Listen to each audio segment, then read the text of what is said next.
មិនដែលមានកំហុសហេតុអ្វីប្រឆាប់អស់ក្តីស្រឡាញ់រកនឹកលែងចេញគឺចេញតែទឹកភ្នែកតើថ្ងៃនេះជាថ្ងៃអ្វីធ្វើឲ្យខ្ញុំខុសប្លែកចេះហូរទឹកភ្នែកទួញស្រែកមិនខ្មាស់អ្នកណា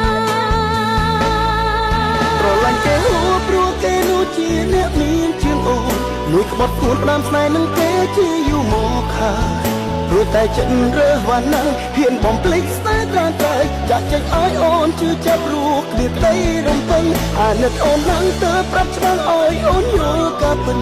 ពេលខ្លះគិតទឹកភ្នែកក៏ហូរនឹកដល់ប្រលឹងអារម្មណ៍មួយចង់ជួបអូនអារម្មណ៍មួយខ្លាចគេដឹងអារម្មណ៍ពេលនឹងចង់ប្រាប់ថាជឿចាប់ដូចគ្នា